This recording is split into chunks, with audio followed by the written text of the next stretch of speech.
Bonjour à tous! Après notre voyage en Guadeloupe, j'avais envie de vous faire une petite vidéo très spéciale, les choses à ne pas faire en Guadeloupe. J'espère que ça va vous plaire. On commence tout de suite. Déjà, pour commencer, il faut que je vous dise que la Guadeloupe, je pense que tout le monde le sait, mais un petit rappel, ça fait du bien. La Guadeloupe, c'est une île des Caraïbes, d'une part d'une île principale en forme de papillon, basse terre et grande terre, et de tout plein de petites îles à côté comme les Saintes, la Désirade ou Marie-Galante. Première chose à ne pas faire en Guadeloupe. Première chose, il ne faut pas ignorer la population. Ce sont des gens chaleureux, ouverts aux échanges. Vous allez trouver des gens avec qui vous allez pouvoir discuter sur le marché. Avec amour. Mais il y a beaucoup d'amour sur ton t-shirt. Oui, il y a beaucoup d'amour. Mais... Ah oui, Vous l'avez vu, ah oui, hein? il y en a plein. Il y en a beaucoup, il y en a plein. Elle peut en revendre là. Ah ouais, elle peut reprendre ça. Oui, oui, oui. Elle va faire fortune ce soir. Bonjour, madame. Ah bah c'est gentil. Là, vous n'avez Dans les rues, dans les commerces, ils sont curieux de savoir comment vous avez choisi leur île. Il faut mettre en avant leur patrimoine, leur culture. Le fait de discuter avec eux, ça les met en valeur et vous apprenez des choses. Bien sûr, il y a toujours des gens qui ne sont pas ouverts à la discussion, mais ça, on en trouve partout, dans tous les pays. Deuxième chose à éviter quand on est en Guadeloupe, c'est de passer à côté de la formidable nourriture locale. Je pourrais vous parler de toutes mes expériences culinaires en Guadeloupe, mais c'était tellement bon, il y a tellement de choses à dire. Je vais vous citer les acras, c'est délicieux, les bokits, ces fameux sandwichs frits qu'on vend au bord de plage, voilà, ou dans les restaurants, c'est délicieux. On peut l'agrémenter un peu de plein de choses. C'est super bon. Il y a aussi le colombo de poulet, le colombo de cabri, c'est délicieux. N'hésitez pas à manger local. Vous avez aussi le fameux sorbet coco qu'on vous sert souvent à côté des plages. Si vous êtes logé dans un hôtel et que vous voulez des buffets européens, il y en a, mais c'est quand même assez dommage de passer à côté de la très bonne nourriture locale. Troisième chose à éviter en Guadeloupe, il faut éviter de négliger la nature et ses dangers. La Guadeloupe, c'est une très belle île avec une nature luxuriante, des plages magnifiques, mais il y a certains points à éviter ou tout de moins à être vigilant. Il faut faire attention quand vous partez en randonnée. Il faut faire attention aux cascades, aux chemins de randonnée boueux. Il faut bien vérifier la météo avant de partir. C'est très dangereux. Vous pouvez vous retrouver, par exemple en allant à l'As de Pique, vous pouvez vous retrouver avec une boue et vous en avez jusqu'aux genoux. C'est très très dangereux. Il y a quelquefois des endroits et des cours d'eau qui montent et il peut y avoir des accidents mortels. Des gens qui peuvent être emportés par les cours d'eau. Il faut aussi faire attention aux fameux arbres avec la sève orange. Évitez de vous y blottir en dessous parce que la sève est nocive et toxique. En général, ces arbres ils sont signalés par des panneaux danger. Il faut aussi faire très attention et on n'y pense pas toujours parce qu'on aime s'y prendre en photo et en selfie. Il faut faire attention aux cocotiers. Si une noix de coco se détache et que vous la prenez sur la tête, ça risque de gâcher un petit peu vos vacances. Il faut aussi faire attention aux plages. Vous allez avoir des très belles plages familiales sur la Grande Terre, par exemple, les plages de Sainte-Anne, de la Caravelle, voilà, des plages magnifiques, ou c'est plutôt, je dirais, des plages familiales où vous avez pied longtemps et vous pouvez laisser vos enfants barboter dans l'eau devant vous sans qu'il y ait un danger. Il y a aussi des plages à la basse terre qui sont plus dangereuses comme certaines plages de Déé ou voilà, il y a des plages qui sont tout de suite abruptes. Vous faites 3 pas et vous descendez tout de suite de 1 mètre, 1,50 m et vous pouvez être facilement emporté par des courants, voilà, il y a des gros trous d'eau, c'est très dangereux et il faut s'en méfier. Voilà, faites bien attention aux enfants parce que les plages sont très jolies, il y a des plages de sable noir, des plages volcaniques, c'est très beau mais très dangereux et quand même assez déconseillé pour les enfants parce que c'est très dangereux et pour les mauvais nageurs. Restez vigilants, vous pouvez être emporté jusqu'après la barrière de corail et le courant peut vous empêcher de revenir. Il faut faire aussi attention aux méduses parce que les méduses elles sont elles peuvent vous piquer, ça peut gâcher vos vacances. Et puis, ça vous donne une décharge électrique assez puissante. Et il faut faire attention aussi aux gens, parce que les gens, ils ont tendance à, quand ils sont dans la mer, à uriner, quand ils ont un besoin, ils ne sortent pas forcément. Et les méduses, elles sont attirées par ce courant chaud. Faites très attention.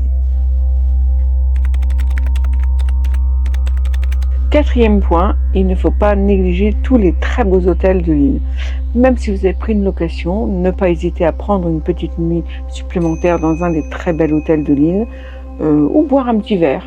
Les hôtels sont très bien décorés, il y a des belles piscines, des ambiances tropicales, beaucoup de nature, c'est très agréable. Il y a même des hôtels comme la Creole Beach qui a un accès direct à une plage privée. Bien sûr, il y a les piscines, il y a plusieurs piscines. Hein. Il y a aussi le Toubana que je vous conseille, et aussi un très bel hôtel où j'ai pris plaisir à fêter mon anniversaire de mariage. Le Relais du Malin à Sainte-Anne. Très bel hôtel avec un joli moulin, comme son nom l'indique, une très belle piscine, une cuisine exceptionnelle. Je vous les conseille. Si vous avez les moyens, bien sûr, parce que, surtout si vous avez déjà pris une location et vous êtes en famille, ça peut coûter un peu cher. Cinquième point, il faut éviter de dégrader la nature. La nature est si belle là-bas et les Guadeloupéens prennent tellement soin de leur belle île et de la nature et nous, en tant que touristes, il faut qu'on respecte ça. Je voudrais aussi vous parler d'un petit point qui est cher à tous nos amis antillais, parce que là, il n'y a pas que la Guadeloupe, il y a aussi la Martinique. Je voudrais vous parler de la chlordécone. C'est un pesticide qui avait été introduit il y a quelques années pour lutter contre le charançon du bananier. C'était pour soigner le bananier et éviter que ces petites bêtes le dévorent. Du coup, malheureusement, ça a pollué les sols, qui a rendu à certains endroits les sols infertiles pour planter des cultures, et ça a aussi un peu pollué l'eau.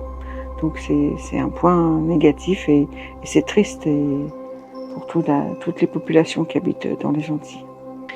Attention quand vous êtes en Guadeloupe, il ne faut pas négliger toutes les alertes météo, ouragans, cyclones, parce qu'on sait que c'est très très dangereux. Ne pas ramasser toutes les fleurs qu'on trouve. Là-bas, il existe des plantes endémiques qui sont en voie de disparition, des plantes très rares qu'il ne faut pas ramasser, qu'il faut préserver et respecter. Voilà, il faut les prendre en photo, il faut transmettre ce savoir et cette beauté sans l'abîmer. Depuis que je suis revenue de la Guadeloupe, avec cette belle vidéo qu'on vous a présentée avec mon mari, vous m'avez posé plein de questions. Alors j'ai envie aujourd'hui d'en profiter pour y répondre. Alors, première question. Le billet de la Guadeloupe est-il abordable? Alors ça, c'est une très grande question. On a le choix maintenant d'acheter un billet dans une agence de voyage ou sur Internet.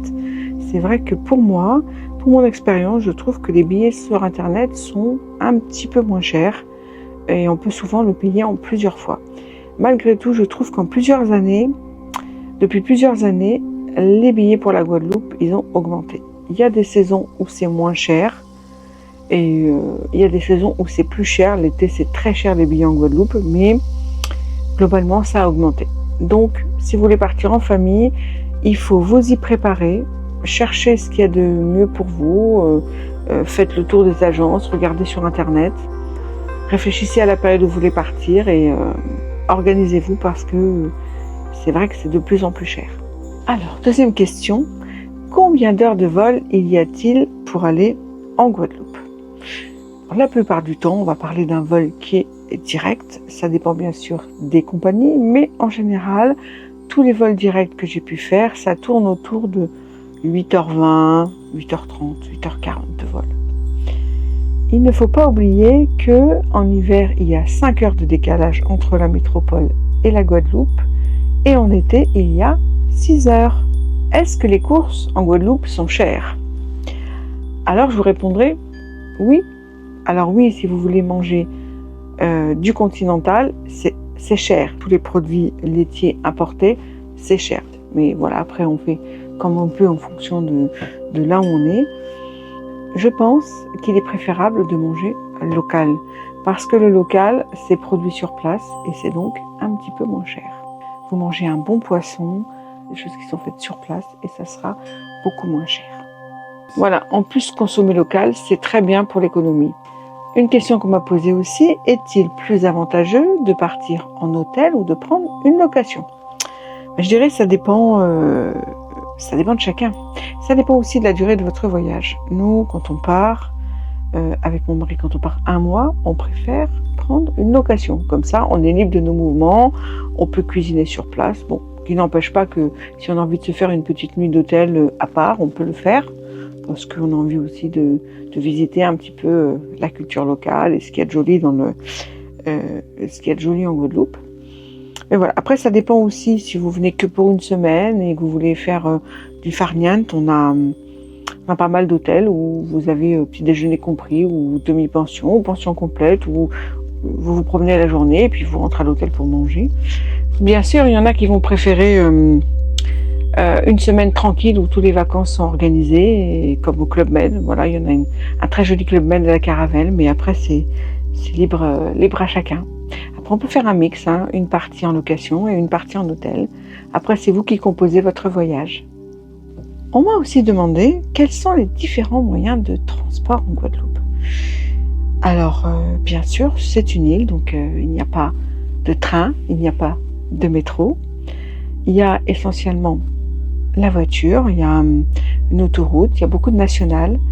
Il y a aussi également, on peut aussi également voyager en bus. Il y a énormément de lignes de bus, plus sur la Grande Terre que sur la Basse Terre, mais il y a des lignes de bus qui voyagent un petit peu de partout. Il y a aussi également le bateau. Le bateau est un moyen très, très pratique pour voyager entre les îles. On m'a posé une question sur les sargasses aussi. Le fait qu'il y ait des sargasses, qui est une algue qui arrive sur les plages, est-ce que c'est un point négatif pour l'île? Alors, c'est sûr que quelque part, c'est pas pratique de se baigner quand il y a des sargasses sur les plages et dans l'eau, mais malgré tout, on peut le faire parce qu'on l'a déjà fait. Après, c'est juste un peu gênant parce que quand ça stagne sur la plage, ça a un petit peu une odeur un peu d'œuf pourri, ça peut être un peu désagréable et après ça sèche et puis voilà, hein, voilà. Mais c'est vrai que c'est quelque chose qui n'est pas choisi, hein. C'est le courant qui ramène les sargasses sur les îles, donc c'est vrai que ça peut être désagréable et ça peut surprendre, mais c'est bon, ça n'empêche pas de profiter de la plage et de bien se baigner. N'hésitez pas à aller voir la vidéo sur la Guadeloupe. Elle a été très appréciée. D'ailleurs, on remercie tous les gens qui se sont abonnés à notre chaîne, qui ont apprécié la vidéo, qui ont mis des commentaires. N'hésitez pas à vous abonner, liker et commenter.